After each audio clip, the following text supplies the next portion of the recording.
You're evil. You're evil. You are the spawn of Satan's. And the Satan is Billy Wagner. A grieving mother gets her chance after more than 8 years to speak to the people who murdered her daughter and 7 others in Pike County, Ohio, as one of the killers speaks.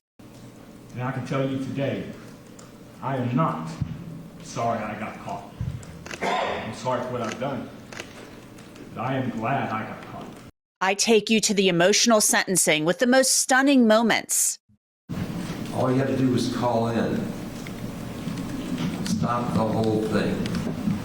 The depravity was that you didn't see the moral need to shut it all down.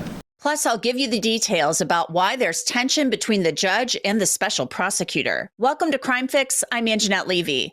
Nearly 9 years after 8 members of the Rhoden and Gilley families were murdered in the middle of the night in Pike County, Ohio, 2 of the family members who admitted to their roles in the murders have been sentenced. And one of those sentences, Jake Wagner's, left many people, including me, speechless.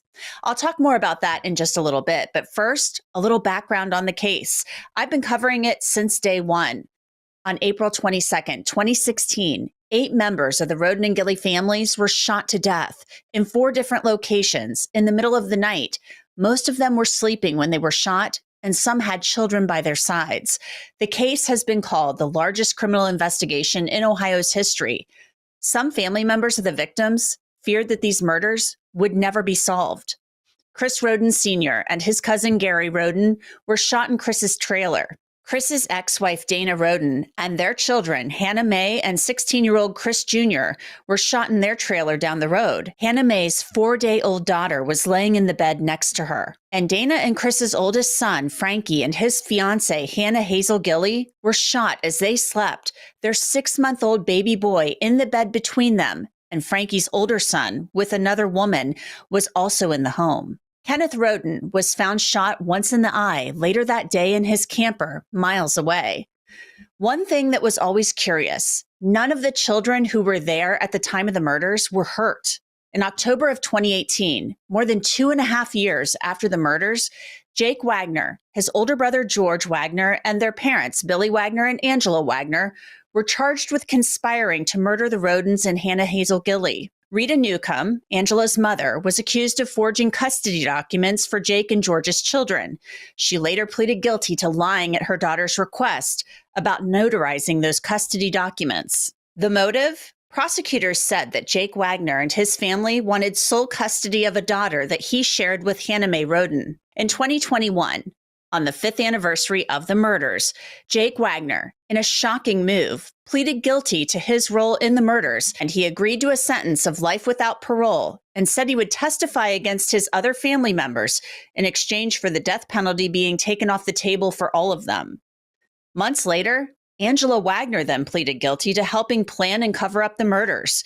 She said she wasn't there when they were carried out, but stayed home with Jake and Hannah Mae's toddler daughter and George's son. Angela Wagner is serving 30 years for her role in the murders of the Rhodens and Hannah Hazel Gilley. I wondered whether any of Angela Wagner's charges for the case would show up in a search, so I put her name in truthfinder.com. Truthfinder is one of the largest public records search services out there, and it can show you a lot. Angela's Pike County case comes up along with the burglary counts she pleaded guilty to in the Rhoden and Gilley murders. Truthfinder is great because it will show you a person's past and current addresses, phone numbers, social media accounts, and more. And it will also show you the sex offenders who live near you. You should try it, and right now you can get 50% off of background reports. Just log on to www.truthfinder.com/LCCrimeFix and start accessing information about almost anyone. In November of 2022, George Wagner IV was convicted of the murders and sentenced to life in prison without parole. He's appealing. Jake testified that George was there that night but didn't kill anyone. Fast forward to the sentencing of Rita Newcomb, Jake Wagner, and Angela Wagner in Pike County. The special prosecutor wanted the sentencings delayed until after Billy Wagner's upcoming trial to ensure the 3 followed through on testifying against Billy. But the new judge on the case, Judge Jonathan Hines, said no way. The sentencing was moving forward. The case has been dragging on far too long. Special Prosecutor Angie Canepa even tried to have Judge Hine removed from the case twice. It didn't happen. So there was some tension in the court when Canepa tried to object. Take a listen. Are you going to make a recommendation on sentencing? I am, Your Honor. I got your objection. It's been in the record 5 times. I don't need to hear it again. It's overruled, so please make your recommendation. I understand the court is going to overrule me, but I need to make a record. So, Mr. O'Brien, be ready to stand in, because there's no public debate today. The argument I'm hearing from your co-counsel has been beaten dead. It's been beaten dead. I asked her to make a sentencing recommendation. I asked her previously not to talk over me. The next thing that happens is she'll move to the back of the courtroom, and after that she'll be escorted out of the building, in which case you need to be ready to step in, because I'm not interested in old hash. She objected so many times, I have it in my sleep. I don't need it again. It's in the record. So I'm going to ask her again to make a sentencing recommendation on all 3 cases. If that doesn't work, then I'll take some disciplinary action. It's really easy to follow the rules until you don't have respect for the rules. So there's no debate today. We're just going to do this. I'd like you to be ready to step in case it doesn't work for her. Yikes. Judge Hine was letting everyone in that courtroom know who was in charge.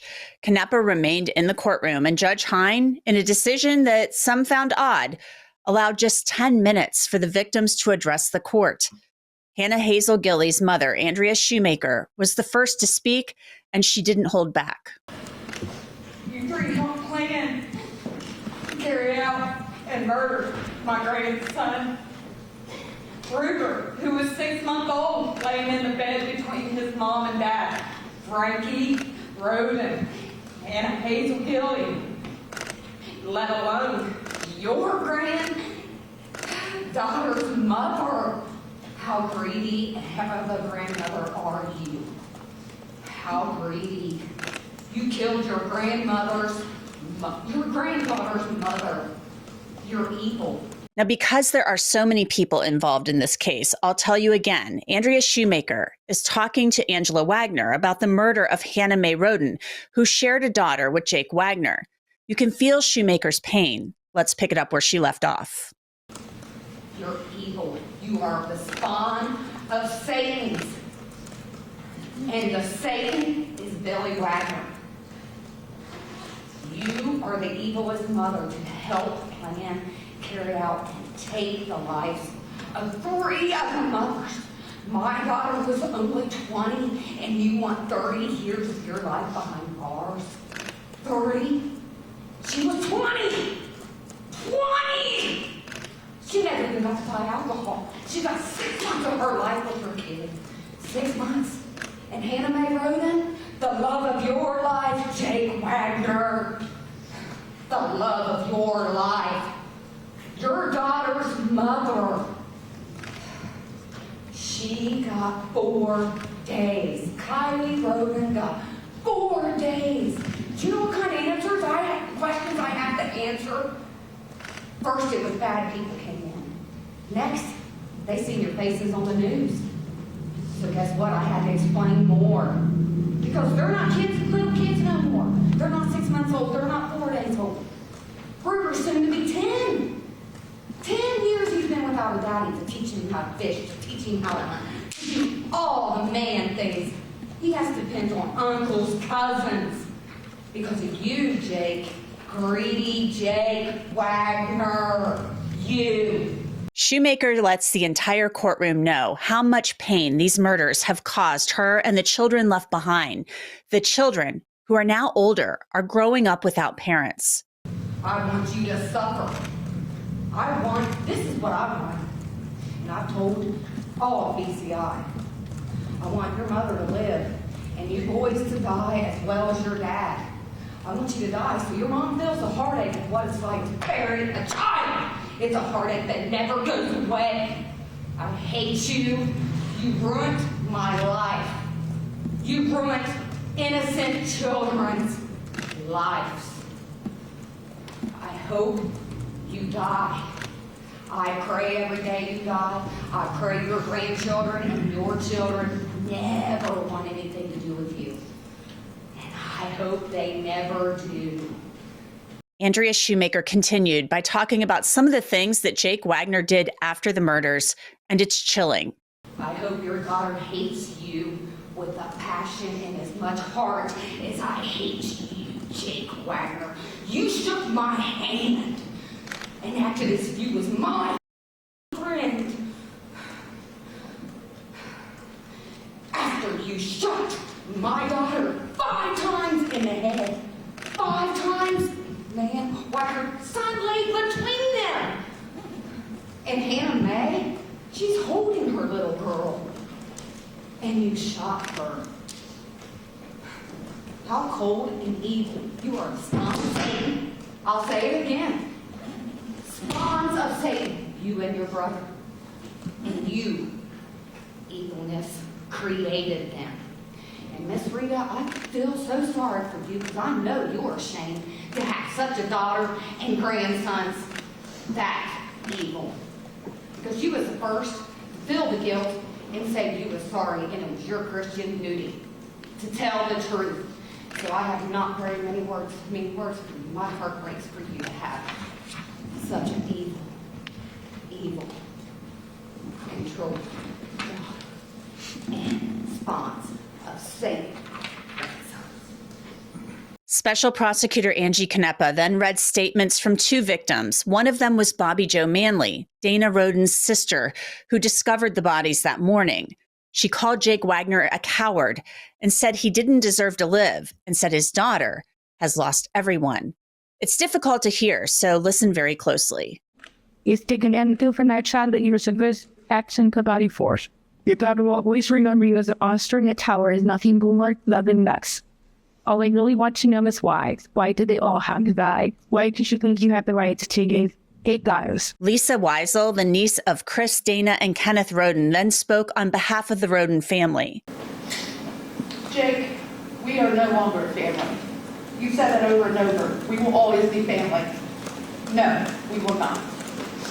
I will no longer ever think of you after today. When those doors close behind you, you will be an afterthought to the rest of our family.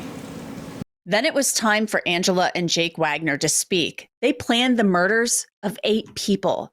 Angela is very difficult to hear. Her lawyer said that she's participated in programs in jail and mentored female inmates. I didn't consider the consequences of the action column or the death of pain that they would bring upon your residents or onwards. I know the pain must be unbearable. Because separated from my family, the ones I love most in the world, brings me unbearable such pain one time to see. And for this, I am so truly sorry. I can't undo what's happening. And the regret and the remorse that I feel is my daily reminder that there are once flames and who I do not ever want to give one. Thankfully today, I'm housed that woman. I've committed myself to change, to grow, spiritually, mentally, and emotionally. So letting God be my guidance. Judge Hine didn't have to go along with the recommended 30-year sentence that came with Angela Wagner's plea agreement. He could have gone with less time or more, but he went along with the 30 years, and he let Angela Wagner know how he felt about her part in these murders. You helped the state make the case. Jake helped the state make this case. That wisdom, wherever it came from, was the difference between a much worse outcome that might very well have been appropriate. I understand you didn't go to the 4 scenes. Nobody seems to talk about the fact that you're the only person that could have stopped the whole thing with one phone call. You're standing there with cell phones that people want you to ping to make it look like you're home. All you had to do was call in. Stop the whole thing. The depravity was that you didn't see the moral need to shut it all down. I don't need an explanation, but clearly any decent human being could have done that little bit to save so much. So with the fact that you accepted responsibility and cooperated, I was willing to follow the agreement. Then it was on to Jake Wagner, and this is where things took a turn. Remember, I told you that Jake agreed to spend the rest of his life in prison without the possibility of parole for murdering the Rhodens and Hannah Gilley. But I've had friendship or relationships with a lot of many. And I know full well that the weight of my crimes, what I've done to you and your family. There's no amount of apology I can give today, no amount of explanation, no thing I can do to help you with the pain you have, loss, anger, hate. Nothing can save that. But I'm not going to tell you, oh, this, and that. I'm going to tell you about me. Because, yeah, I used to be a manipulator. Ms. Gilley affirmed that, and I truly was. But after I committed this crime, I was still a killer. Ms. Gilley, I'm going to look at you because I feel you have the most hate. And this is for you. So whenever I committed those crimes, it was probably 2 or 3 weeks later, I was weighted down with the guilt I did.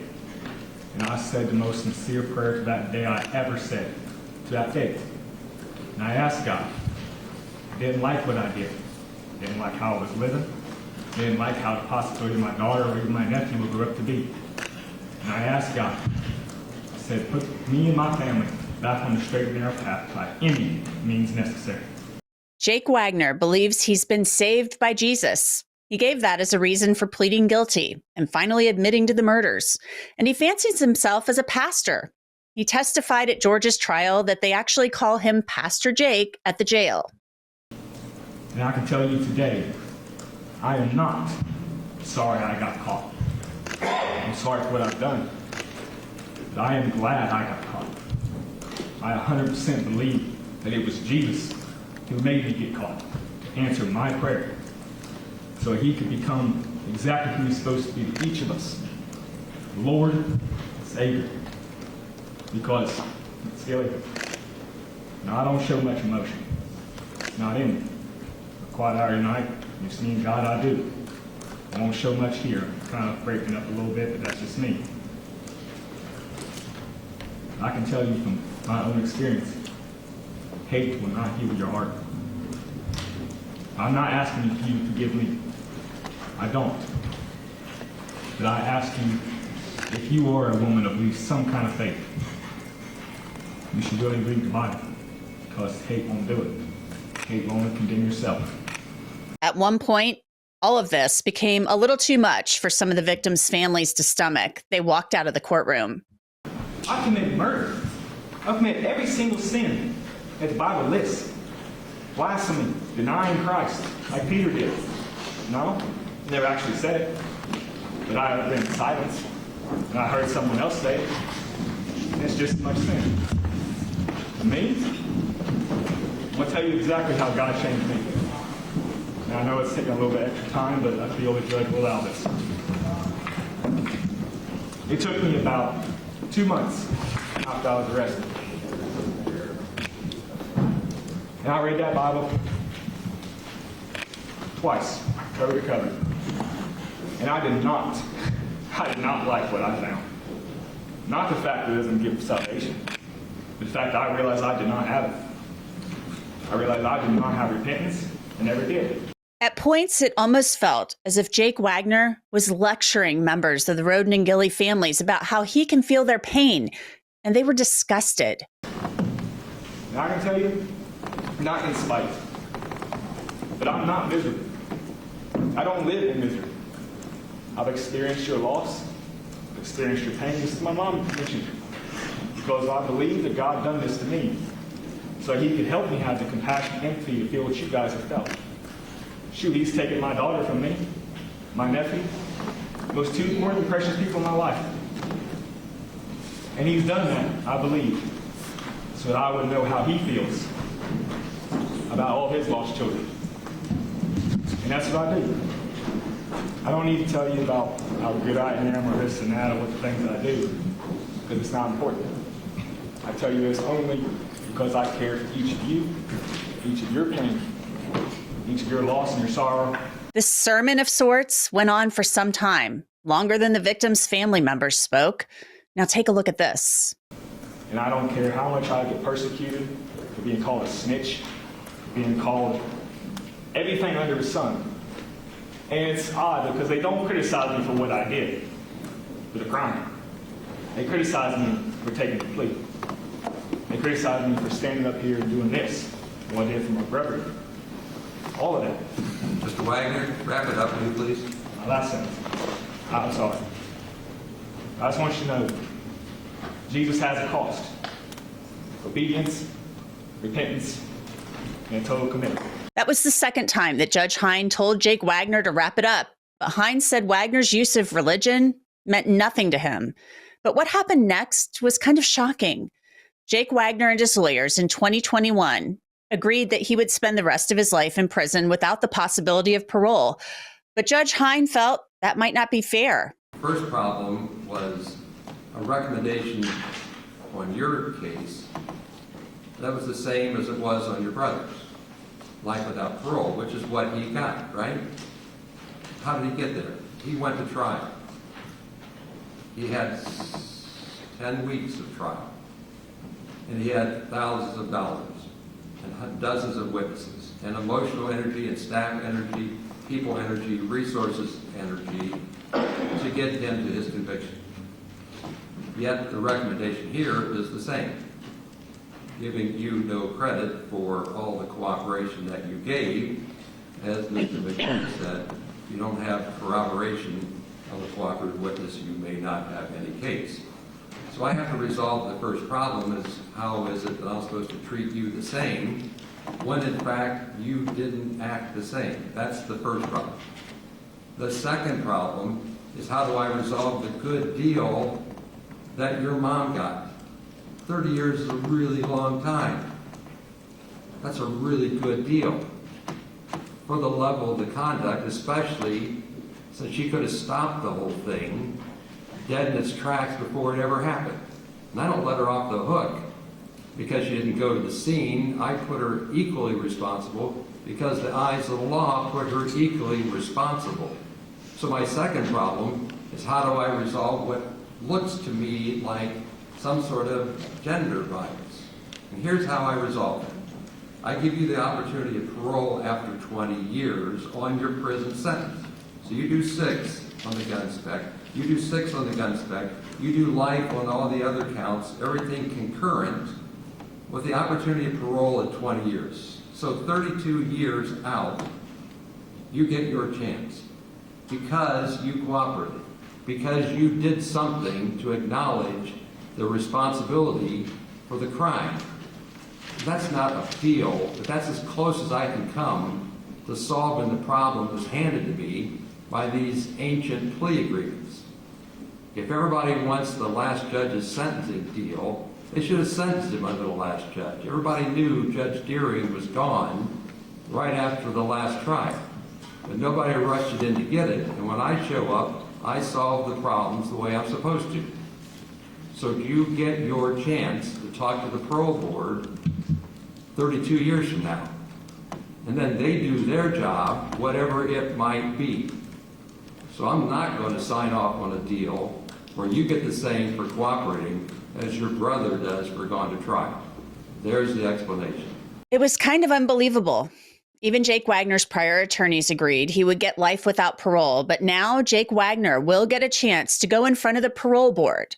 And even Jake Wagner seemed dumbfounded. He looked up at one of his attorneys in a state of disbelief. For all of Jake Wagner's talk about God, I'm pretty sure he most certainly believes in God now. Jake Wagner's grandmother, Rita Newcomb, as I told you earlier, was also sentenced. She lied about notarizing custody documents for the children of Hannah Mae, Jake, and George. She said her daughter, Angela Wagner, asked her to lie. She got 5 years probation and a 6-month jail sentence, which was suspended. Billy Wagner appeared in court separately. His trial was scheduled to begin this week, but that's been postponed. The Rhoden family is appealing Judge Hine's decision to move the trial to another county, and the state is appealing Hine's decision to remove the death penalty as an option for punishment from Billy's case. That decision led Special Prosecutor Angie Canepa to ask the Ohio Supreme Court to remove Judge Hine from the case.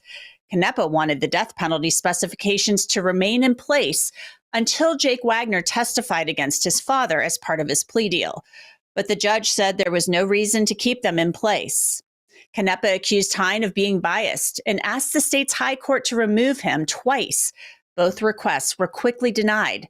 So she's appealing Hine's decision. And that's led again to another delay in the case. So there's no telling when Billy Wagner's trial will begin and where it will be held. That has yet to be announced. And that's it for this episode of Crime Fix. I'm Angenette Levy. Thanks so much for being with me. I'll see you back here next time.